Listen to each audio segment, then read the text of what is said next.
Welcome to another movie plot and enjoy the memories. It begins light years from Earth on the arguably more technologically advanced planet of Arturos.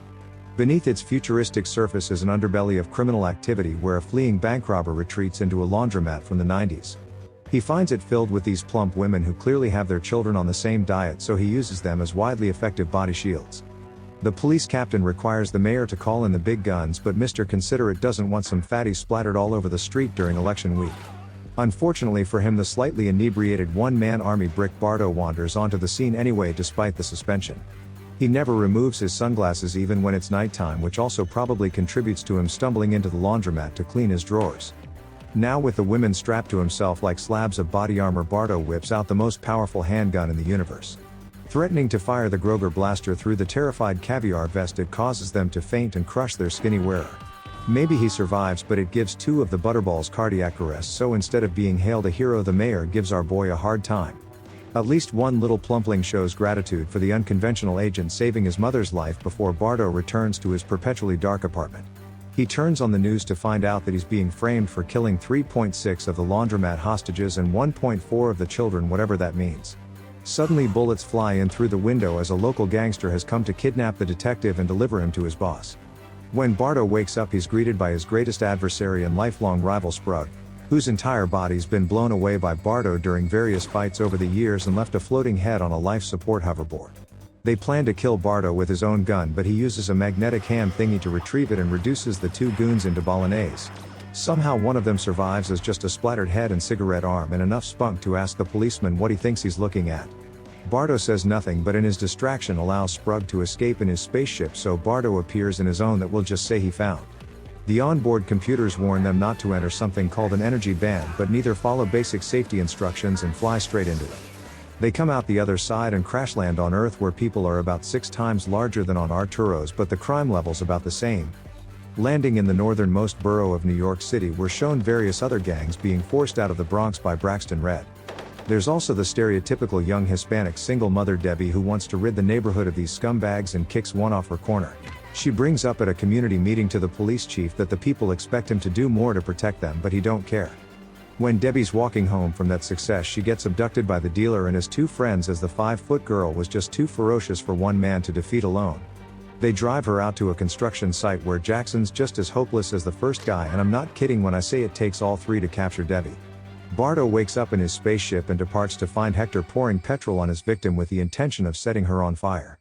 Bardo shoots 2 of the gang, but unlike on Arturos, the miniature Groger blaster does little more than a regular pistol to an Earthling.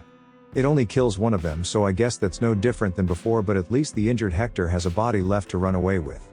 Deb's shocked to see a footlong man, as she's never seen one that size before, but Brick's a grower not a shower and returns to his ship. Thinking that she's hallucinating, Deb still swipes up the tiny detective and carries his entire spacecraft home like it's a piece of luggage.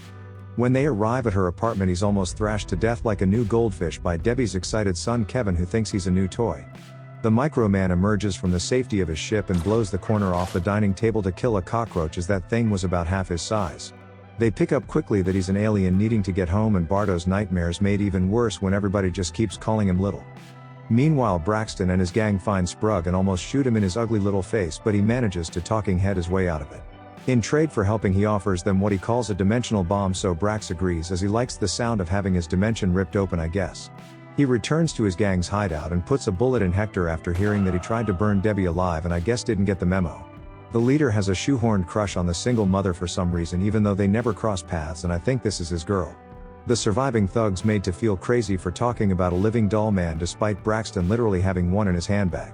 Sprug tells him about the cop from his home planet, so Braxton and some goons just follow his orders for some reason and go hunt him down. He's currently being drooled over by the neighborhood children, so Deb kicks them all out except for some 10-year-old psychologist. Claiming that the Dollman suffers from short man syndrome and has a Napoleon complex, like whose kid is this anyway? We never see him again, and Braxton arrives demanding to know where the midget's hiding, but Jackson keeps telling him that it was even smaller. When they find him, Bardo kills Jack and all of the other bewildered intruders, but Braxton escapes with only a hole blown in his side. The dying man makes his way back to the hideout, where Sprug recognizes the handiwork from a mile away and gives him an "I told you so." The floating platform has the ability to heal Braxton's mortal wound, but before it can even finish the job, the genius squishes Sprug like a bug for insulting him.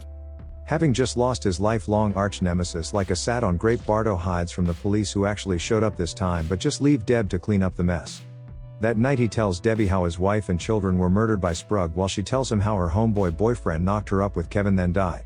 You would assume she's leaving for the night shift, but it's the middle of the day outside and just nobody in this movie knows how to turn on a light. She tells her friends at work that she met a 13-inch man, which gets them all excited until revealing that he's homeless and bathes in a sink. When arriving home, Braxton abducts Debi and there's nothing this random mob of well-adjusted neighbors with weapons on hand can do. Thankfully, Bardo's able to leap through the window and fall the equivalent of a skyscraper onto their vehicle without dying because physics. He hangs on like this is Toy Story while the kidnappers drive Debi back to their guarded hideout because that's just what bad guys do. Braxton just sits there watching the hostage like a dope while his boys are supposed to ambush Bardo, who, let's be real, none of us would be able to spot. He does however have to deal with things picking on their own size, but even the rats are smarter than these gangsters enough to run away. This journey across the construction site takes him 3 friggin' hours, so Braxton tells his gang to go searching for the Dollman instead. He's currently knocking out a guard and using his whole weight to activate a walkie-talkie in order to respond to orders with "Got it, homie."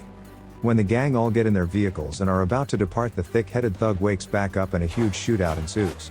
With all of the gang in their cars, it makes for quick work as Bardo's able to blow them up in large groupings, which is always a bonus.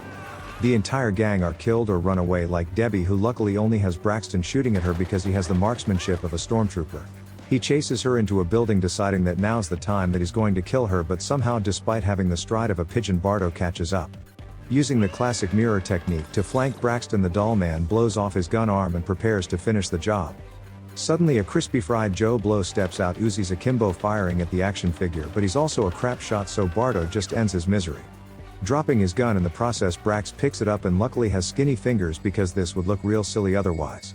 Using the magnet to retrieve it like the god of thunder himself, Debi steps out to give Bardo the speech about how he's not worth killing. I think you're just letting the gut-shot armless man suffer worse at this point, but Bardo succumbs to the wacky reasoning of pretty please. He lowers his gun when Brax makes one final attempt to take them all out together by activating Sprug's dimensional device. By his order, Debi saves herself while leaving Bardo behind, who moves at a snail's pace once again and gets engulfed by a blinding white light. It's little more than a flashbang, because if Sprug really did have anything as mighty as he promised, he would have been a threat. A recovering Deb's happy to see Bardo safe, but he just keeps a straight face, looks her dead in the eyes and asks her if she thinks size really matters. And the movie ends.